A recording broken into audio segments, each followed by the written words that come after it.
Hello friends, it is a beautiful morning, bright, at the range, back from my shooting hiatus. So I'm very excited to be back out here. We're definitely going to be a little bit rusty, but I'm regardless still excited to be back out here, get some shooting going finally after about, I don't know, a month and a half. So I'll be sure to film my drills today, so that way you guys have some things that you can always do when you come out to the range. They're fairly simple to set up. Let's go get set up and get started.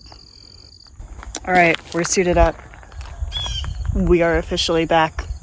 Good to go.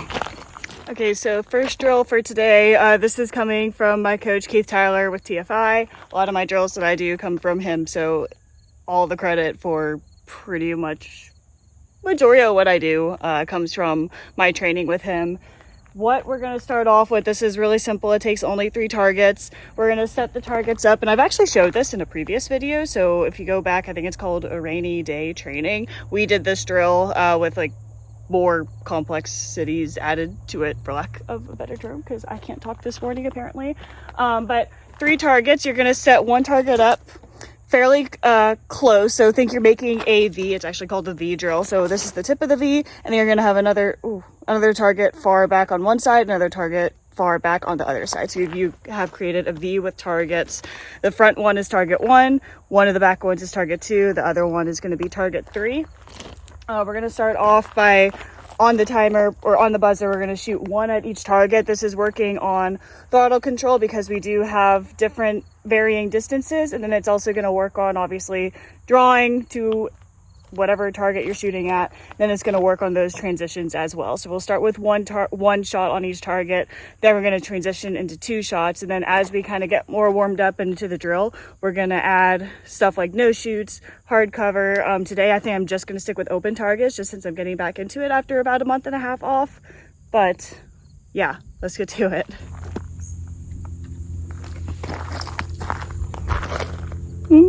Oh no.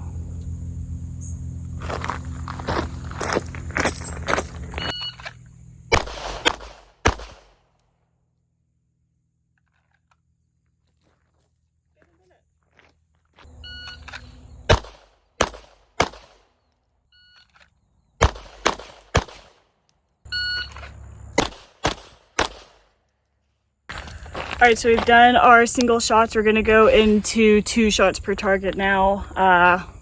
It's a little rough, not gonna lie, but that's why we come out and train. So I knew this going into it, trying to not be too hard on myself. Yeah, so let's go get 2 shots per target done now.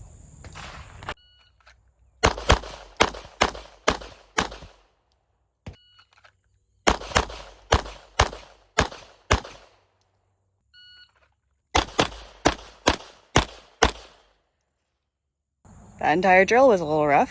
2 shots per target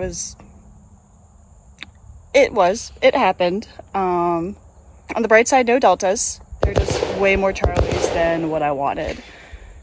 So, I mean, I guess that's to be expected after literally not touching my competition gun in a month and a half. So, this is why we're out here. It's fine. Everything's fine.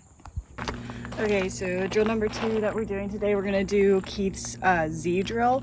What you need for this is you need 2 plates and you need 2 targets. If you don't have 2 plates, you can use the heads of the targets to mimic the plates. So you'll only have 2 things, but 4 individual areas you're shooting at.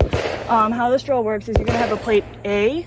I wish my phone was. You have a plate A and B, and you're gonna have a target C and D. First run, you're gonna go plate A, plate B, plate C, plate D. So you're making a letter Z as you're shooting. You'll do that X amount of times, 3 to 5 reps, and then you're gonna move on to string 2, which is gonna be plate B,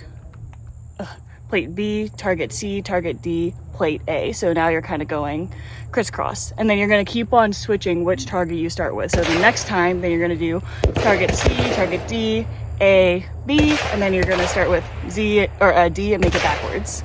Z, and you're going to go through all of that. The plates really make you focus on your accuracy. The targets you can try to push on a little bit more, and you can change the distance of the targets as well. But this is a drill that I really enjoy. Like I said, if you don't have plates, you can use the heads to mimic the plates, because they're going to be around the same size, give or take. But we're going to go get a couple dry runs and then get this in.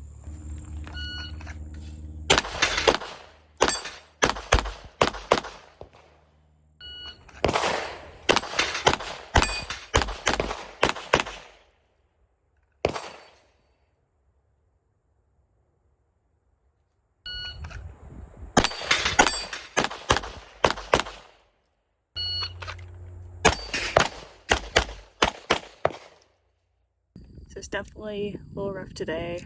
I'm going to stop filming the rest of the day just so I can focus on what I need to focus on.